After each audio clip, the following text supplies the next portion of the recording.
ဒီဇလန်လေးကတော့ဒုတိယကမ္ဘာစစ်ရဲ့ရက်ဆက်ကြမ်းကြုတ်လာတဲ့စစ်တလင်းပြင်မှာအခြေအထားတာပါတိုက်ပွဲတွေပြင်းထန်ပြီးအလောင်းတွေပျက်စီးနေတဲ့တင်ကားတွေနဲ့ပြည့်နှက်နေတဲ့လယ်ကွင်းပြင်ကြီးထဲမှာနာဇီစစ်သားတယောက်ဟာမြင်းတကောင်နဲ့တယောက်တည်းဖြတ်မောင်းလာခဲ့တယ်အဲ့ဒီအချိန်မှာပဲပျက်စီးနေပြီလို့ထင်ရတဲ့တင်ကားတစ်စီးပေါ်ကနေအမေရိကန်တပ်ချက်ကြီးတုံးကရုတ်တရက်ခုန်ထွက်လာပြီးသူ့ကိုအကြိမ်ကြိမ်ဓာတ်နဲ့ထိုးတက်လိုက်ပါတော့တယ်ပြီးတော့မြင်းကိုလွတ်ပေးလိုက်ပြီးသူ့ရဲ့တင်ကားထဲကိုပြန်ဝင်သွားခဲ့တယ်အဲ့ဒီထဲမှာတော့သူ့ရဲ့ရဲဘော်ရဲဘက်တွေဖြစ်တဲ့ Trinigoro Garcia, White By, Besson နဲ့ Gary Thiabe တို့စောင့်နေကြတယ်သူတို့အားလုံးဟာတိုက်ပွဲတွေကြားမှာပင်ပန်းနွမ်းနယ်နေပြီးစိတ်သက်တွေကြမ်းတမ်းနေကြပြီဂရေဒီကတင်ကားကိုပြင်ဆင်ပြီးတဲ့နောက်သူတို့အားလုံးစခန်းကိုပြန်မောင်းလာကြတယ်စခန်းရောက်တာနဲ့ကော်လီယာကသူ့လူတွေကိုစီမံဖြစ်ရိတ်ခါဖြစ်ပြီးတိုက်ပွဲဝင်ဖို့အသင့်ပြင်ခိုင်းပြန်တယ်လမ်းမှာဘိုးတယောက်ကသူ့တက်စုတွေကတခြားတင်ကားတွေဘာဖြစ်သွားလဲလို့မေးတဲ့အခါကော်လီယာကဖြူရီလို့အမိပေးထားတဲ့ဒီတင်ကားတစ်စီးပဲကျန်တော့ရလို့ပြန်ဖြေခဲ့တယ်ကော်လီယာဟာတကိုယ်တည်းရှိချိန်မှာတော့စစ်ပွဲရဲ့ဖိအားတွေကြောင့်ခဏတာစိတ်တက်ကြတော့ကြောက်ခဲ့ရတယ်အဲ့ဒီအချိန်မှာပဲ Norman Ellison ဆိုတဲ့စစ်သားလေးတယောက်ကသူ့တက်စုတွေကိုရောက်လာခဲ့တယ်ကော်လီယာကဒီလောက်ရွယ်ငယ်လုံးတဲ့သူကိုသူ့ဖွဲ့ထဲထည့်ပေးလို့စိတ်တူသွားတယ်Ellison ဟာစစ်ထဲရောက်တာ10ပတ်ပဲရှိသေးပြီးတင်ကားမောင်းတဲ့တင်နန်းတောင်မတက်ဘူးပဲစာရေးလုပ်ပဲလုပ်ခဲ့ဘူးသူပါကျန်တဲ့အဖွဲ့သားတွေကလည်းသူ့ကိုအရေးမလုပ်ပဲနှိမ်ကြတယ်ဘိုင်ဘကတော့Ellisonကိုဘာသာရေးအကြောင်းတွေမေးပြီးကဲတင်ချင်းရဖို့စူးစမ်းနေခဲ့တယ်ခဏနေတော့Ellisonကိုတင်ကားတွင်ခန်းဆေးခိုင်းလိုက်တယ်အထက်ရောက်တဲ့အခါမှာတော့ Ellisonဟာကြောက်မက်ဖွယ်မြင်ကွင်းတစ်ခုကိုမြင်လိုက်ရတယ်အရင်ကတင်ကားပစ်သမားဟာတင်ကားတွင်းထဲမှာတင်အသက်ခံလိုက်ရတာဖြစ်ပြီးသူ့ရဲ့မျက်နှာအစိတ်ပိုင်းတချို့ဟာတင်ကားနိုင်ရန်မှာကတ်နေုံပဲEllisonဟာအဲ့ဓာတွေကိုစေးကြောရင်းယွန်ရှာလုံးလို့တင်ကားပြင်ထွက်ပြီးအံပါတော့တယ်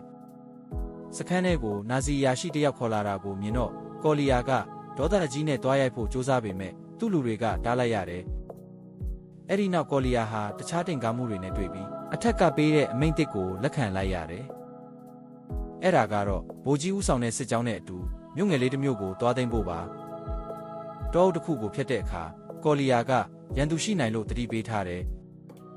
Ellisonဟာခြုံပုတ်ထဲမှာလှုပ်ရှားမှုတစ်ခုကိုမြင်လိုက်ပေမဲ့ကလေးတစ်ယောက်ဖြစ်နေတာကြောင့်မပစ်ပဲဝေခွဲမရဖြစ်နေခဲ့တယ်အဲ့ဒီအချိန်မှာပဲရန်သူကတင်ကားဖြက်လက်နက်နဲ့ပစ်လိုက်လို့ရှေ့ဆုံးကတင်ကားမီးလောင်သွားတော့တယ်ဗိုလ်ကြီးခများမီးလောင်ပြီးတေလူမျောပါဖြစ်နေချိန်မှာကိုတင်နက်နဲ့ပစ်ပြီးအဆုံးစီရင်သွားခဲ့တယ်ကော်လီယာကမပြရကောင်းလားဆိုပြီးEllisonကိုဒေါသတကြီးချိန်မောင်းလိုက်တယ်တောထဲမှာသူတို့ကိုပစ်ခဲ့တာဟာဟစ်တလာလူငယ်ဖွဲ့ဝင်ကလေးငယ်တွေဖြစ်နေတာကိုတွေးလိုက်ရတယ်စစ်ကြောင်းဟာရှေ့ဆက်သွားပြီးဗိုလ်ကြီးဝက္ကာနာနဲ့တွေ့ဆုံခဲ့တယ်ဝက္ကာနာကကော်လီယာကိုကြံနေတဲ့တင်ကားလေးစီးနဲ့အတူကွင်းပြင်ထဲမှာပိတ်မိနေတဲ့စစ်သားတွေကိုတွားခဲ့ဖို့တာဝန်ပေးလိုက်တယ်ကော်လီယာဟာသူ့ရဲ့အတွေ့အကြုံအရတခြားလမ်းကြောင်းကတွားဖို့အကြံပြုခဲ့ပြီးဝက္ကာနာကလည်းသူ့ကိုယုံကြည်လို့ခွင့်ပြုလိုက်တယ်ကွင်းအပြင်ကိုရောက်တဲ့အခါအမေရိကန်စစ်သားတွေဟာရန်သူတန်ကြောင့်ဝတ်နေကြရတယ်တင်ကားတွေရောက်လာတော့စစ်သားတွေကတင်ကားနောက်မှာခိုးပြီးရှေ့တိုးကြတယ်Ellisonကတော့အခုထိတင်နဲ့ပစ်ဖို့တွန်းဆုတ်နေတော့မယ်ဒါပေမဲ့ကျန်တဲ့အဖွဲ့သားတွေကတော့ကျွမ်းကျင်ပိုင်နိုင်စွာနဲ့ရန်သူတွေကိုပြန်တိုက်ခိုက်ပြီးအနိုင်ယူနိုင်ခဲ့တယ်တိုက်ပွဲပြီးမှာဂျာမန်စစ်သားတယောက်ကိုဖမ်းမိလာတယ်အဲ့ဒီစစ်သားကသူ့ရဲ့မိသားစုတပ်ပုံတွေကိုပြပြီးအသက်ချမ်းသာပေးဖို့တောင်းပန်နေပေမဲ့ကော်လီယာကEllisonကိုတင်ကားပေါ်ကဆွဲချပြီးအဲ့ဒီစစ်သားကိုတက်ခိုင်းတယ်Ellisonကညှင်းပေမဲ့ကော်လီယာကမင်းမတက်ရင်သူကမင်းကိုတက်မှာဒါမှမဟုတ်မင်းကြောင့်ငါတို့တွေတေကုန်နိုင်မယ်လို့အကြက်ကင်တယ်နောက်ဆုံးမှာတော့ကော်လီယာကEllisonရဲ့လက်ပေါ်ကနေမောင်းခလုတ်ကိုအတင်းနှိပ်ပြီးဂျာမန်စစ်သားကိုပစ်တက်လိုက်ပါတော့တယ်သူတို့တွေမြို့အဲကိုဆက်ဝင်ခဲ့ကြတယ်မြို့ထဲမှာပုန်းနေတဲ့ဂျာမန်စစ်သားတွေကိုတအိမ်တက်ဆင်းရှင်းလင်းကြတယ်အဲ့ဒီမှာကလေးစစ်သားတွေနဲ့အတူသူတို့ကိုအဓမ္မတိုက်ခိုက်ခိုင်းနေတဲ့နာဇီယာရှိတယောက်ကိုတွေ့တော့ကော်လီယာကချက်ချင်းပစ်တက်ခိုင်းလိုက်တယ်မြို့ကိုသိမ်းပိုက်ပြီးနောက်မှာတော့စစ်သားတွေဟာပျော်ပွဲရှင်ပွဲတွေလုပ်ကြတယ်ကော်လီယာနဲ့Ellisonတို့ဟာ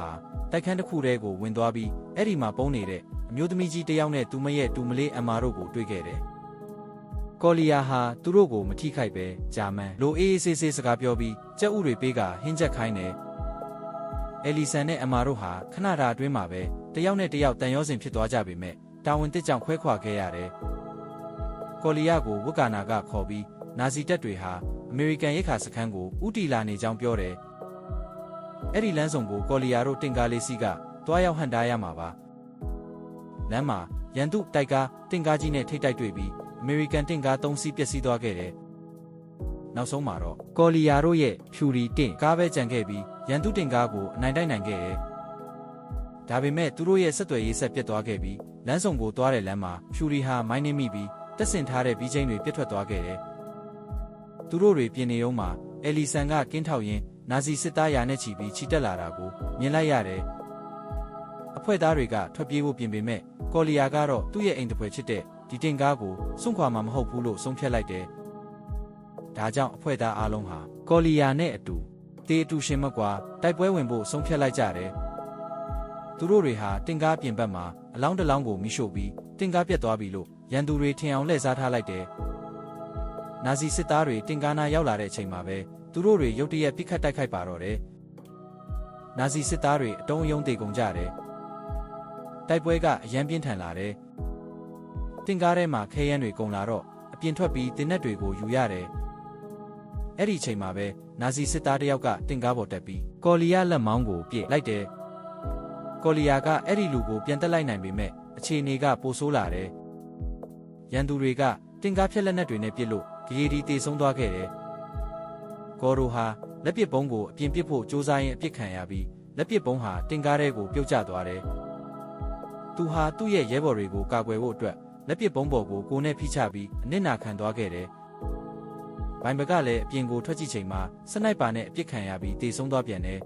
။ကော်လီယာဟာဒဏ်ရာတွေနဲ့အပြင်မှာတင်နက်ကိုထွက်ပစ်နေတော့စနိုက်ပါဒဏ်ရာထက်ရပြီးတင်ကားထဲကိုပြန်ဝင်လာခဲ့ရတယ်။ကော်လီယာဟာသူတေတော့မယ်ဆိုတာသိလိုက်တယ်။သူကအယ်လီဆန်ကိုတင်ကားအောက်ကထွက်ပေါက်ကနေပြေးဖို့ပြောတယ်။နာဇီတွေကတင်ကားပေါ်ကနေလက်ပစ်ပုံးနဲ့လုံးပစ်ချလိုက်တဲ့အချိန်မှာအယ်လီဆန်ဟာအောက်ထွက်ပေါက်ကနေခုန်ချလိုက်ပြီးကော်လီယာကတော့တင်ကားထဲမှာပဲတေဆုံးသွားခဲ့တယ်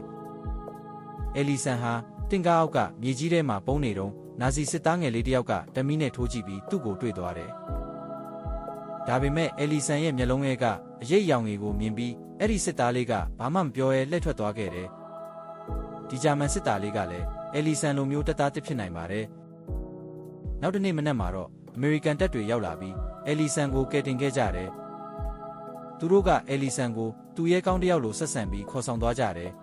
။အယ်လီဆန်ဟာကားပေါ်ကနေနောက်ကိုလှည့်ကြည့်ရင်သူနဲ့အတူတိုက်ပွဲဝင်ခဲ့တဲ့သူ့ရဲ့ရဲဘော်ရဲဘက်တွေနဲ့ဖြူရီတင်ကားကြီးကိုကြည့်ရင်ထွက်ခွာသွားပါတော့တယ်။